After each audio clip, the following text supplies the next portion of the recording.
بسم اللہ الرحمن الرحیم رب اشرح لی صدری ویسر لی امری۔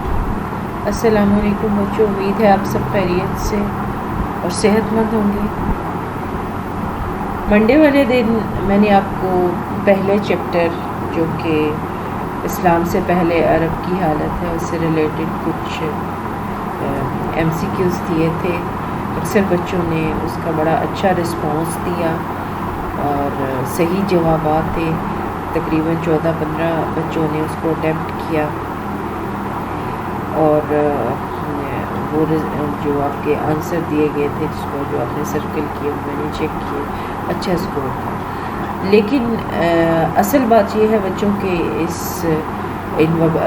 وبا کے دنوں میں آپ زیادہ سے زیادہ بچے جو ہے وہ گروپ ایکٹیویٹی میں انوالو ہوں اور اپنی ریویژن اور دہرائی کے ذریعے سے اپنے آپ کو اور زیادہ بہتر طریقے سے امتحانات کے لیے تیار کریں، کیونکہ بہرحال یہ امتحانات تو آپ کے ہونے ہی ہیں اور اسمارٹ سلیبس کے اکارڈنگ ہوتے ہیں۔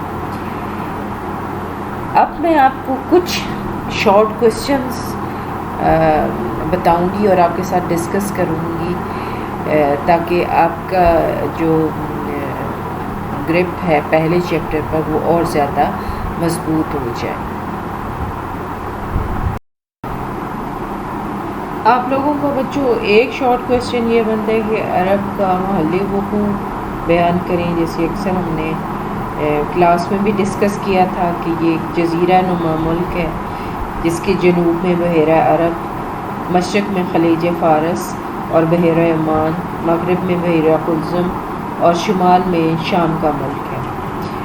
اور جو جغرافیہ دان ہے ان کا یہ خیال ہے کہ یہ ملک جو ہے کسی زمانے میں اس وسطی صحرا کا حصہ تھا جس کو وادی نیل، خلیجوں اور سمندروں نے اب جگہ جگہ سے کاٹ دیا اور اس کے اجزاء جو ہیں وہ صحرائے گوبی، صحرائے عرب اور ایران کے وسطی صحرا کے نام سے موسوم ہے۔ اس کا جو رقبہ ہے اس کے بارے میں بھی شارٹ کویسچن آپ کو آ سکتا ہے کہ کل رقبہ بتائیے اور آبادی۔ تو عام طور پہ جو کتاب میں لکھا جاتا ہے وہ 11,86,600 مربع میل اور آبادی 56 ملین۔ پھر ایک اور شارٹ کویسچن آپ کا اس چیپٹر سے ریلیٹڈ یہ بھی آ سکتا ہے کہ عرب کا نام عرب کیوں پڑا یا عرب کی وجہ تسمیہ بیان کریں۔ تو یہ بھی ہم نے ڈسکس کیا تھا کہ اس حوالے سے مختلف روایات ہیں جو تاریخ دانوں نے بیان کی ہیں، عام طور پر 3 آراء۔ ان میں سب سے پہلے یہ کہ کہتان کے بیٹے کا نام جو عرب تھا اور اسی کے نام سے اس سرزمین کو عرب کہا گیا۔ پھر عرب چونکہ عربی زبان بہت فصیح ہے، فصیح و بلیغ ہے اور عرب کے معنی جو ہے وہ فصیح اللسان ہونے کے ہیں۔ عرب اپنی زبان پر بہت فخر کرتے تھے، اپنے آپ کو عرب یعنی فصیح اللسان اور باقی سب کو عجمی یعنی گونگے قرار دیتے تھے۔ تیسری روایت یہ کہ عرب بمانی دشت اور صحرا، چونکہ عرب کا زیادہ تر علاقہ صحرائی ہے اسی نسبت سے اس کو عرب کہا جاتا ہے۔ پھر اس چیپٹر میں ایک اور جو امپورٹنٹ شارٹ کویسچن ہے کہ اس کے اہم مذاہب کے بارے میں بتائیے کون کون سے تھے۔ اس میں یہ بھی آ سکتا ہے کوئی سے 3، 4 یا 5 کے نام لکھیں۔ تو آپ کو جیسے پتہ ہے کہ سب سے اہم جو تھا اور امپورٹنٹ اس وقت کے مذاہب میں وہ شرک، بت پرستی اور توہم پرستی، یہودیت تھا، عیسائیت، ستارہ پرست تھے، آتش پرست تھے، عرب دہریے تھے، اور کچھ لوگ وہ بھی تھے جو کہ دین ابراہیمی پر قائم تھے اور توحید کا مسلک اختیار کیے ہوئے تھے۔ پھر یہ شارٹ کویسچن بھی بچوں آپ کا بن سکتا ہے کہ عرب کی زیادہ تر آبادی کس قسم کی زندگی بسر کرتی تھی۔ تو جیسے ہم نے کلاس میں پڑھا تھا کہ زیادہ تر جو اکثریت تھی یہ لوگ خانہ بدوشوں کی سی زندگی گزارتے تھے، بدو کہلاتے تھے، جانور پالنا ان کا اہم پیشہ تھا، اور اس کے علاوہ یہ ڈاکہ زنی بھی کرتے تھے اور اس کو اپنی بہادری کی علامت سمجھا جاتا تھا اس وقت۔ پھر یہ ایک اور کویسچن بھی ہے کہ مکہ کی ریاست کس نے قائم کی یا اس کی تنظیم کس نے کی؟ تو اس کا جواب ہے کہ حضرت اسماعیل علیہ السلام کی نسل سے قصی بن کلاب وہ شخص تھا جس نے مکہ کی ریاست کی تنظیم کی. اور پھر اس ریاست میں مختلف شعبے کون کون سے تھے جو کہ موجود تھے اس وقت؟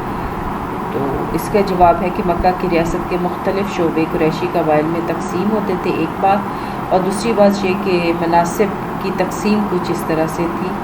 اس میں مالیات کا نظام، ازلام یا ایثار، شورا، عقاب، قوا، سفارت، رفاع، سقایا. اس کے علاوہ عرب میں کتنے جو بت تھے وہ مکہ میں اس وقت نصب تھے، اس کا آنسر 360 جیسے کل بھی آپ نے اس کا دیا. پھر یہ ایک اور بھی ہے کہ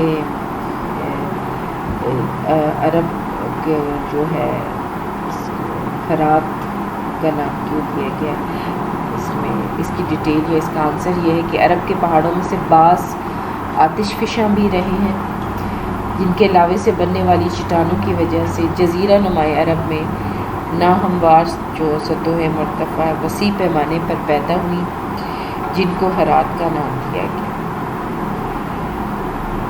اور درہ، پھر یہ سوال کہ درہ اور سبیل میں فرق بتائیے. تو اس کا آنسر یہ کہ وسیع صحرائی میدان میں جہاں کہیں تھوڑا سا پانی محدود پیمانے پر مل جاتا ہے اور وہاں پر سبزہ یا رویدگی ممکن ہوتی ہے اسے عرب درہ کہہ کر پکارتے تھے. بدوی قبائل کے لیے ان دروں کی بہت اہمیت تھی. یہ درے بالعموم ان برساتی نالوں کی گزرگاہوں کے پاس پائے جاتے تھے جن کو سبیل کہا جاتا.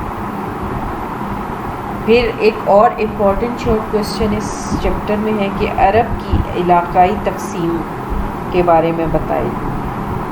تو وہ جو تقسیم ہے وہ اس طرح سے ہے: نمبر 1 یمن، 2 حجاز، 3 نجد اور احقاف، 4 حضرموت، 5واں مشرقی ساحل یا عرب امارات اور 6 وادی سینا. پھر ایک اور شارٹ کویسچن ہے کہ یمن کی وجہ تسمیہ اور تاریخی اہمیت بتائیے.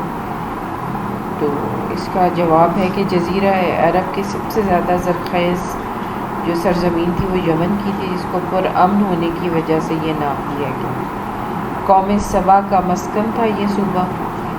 اس نے آبپاشی کے لیے مختلف بند بھی بنائے تھے جس میں ایک معرب کا بند تھا. اور نافرمانی کی وجہ سے جب اس قوم پر عذاب آیا تو یہی بند ٹوٹ کر سیلاب آیا اور یہ جو قوم تھی قوم سبا اس عظیم سیلاب کی وجہ سے عرب کے طول و عرض میں منتشر ہو گئی. پھر ایک اور ہم 2 ٹرمز پڑھتے ہیں، سرسر اور سموم، کہ عرب میں یہ ہوائیں چلتی تھیں. اس سے کیا مراد ہے؟ اصل میں یہ خطرناک گرم ہوائیں اور آندھیاں تھیں. سرسر اپنے ساتھ ریت کے بادل اڑا کر لاتی جس کی وجہ سے وہ ریت ڈھیر کرتی. اس میں قافلوں کے قافلے جو ہیں اور انسان دب جاتے تھے. پھر یہ ہے کہ عرب باعدہ کون لوگ تھے. تو اس کا آنسر یہ بچوں ہے کہ سرزمین عرب کے باشندوں میں سے بعض اقوام جو ہیں وہ اللہ کے عذاب کے نتیجے کے طور پر یا کسی اور سبب کی وجہ سے ختم ہو گئی، جیسے کہ قرآن پاک میں عاد اور سمود وغیرہ ہیں. انہیں اسلام میں اصطلاح میں جو ہے وہ عرب باعدہ کہا جاتا ہے. پھر عرب مستعربہ ایک ٹرم پڑھتے ہیں ہم. یہ کون لوگ تھے؟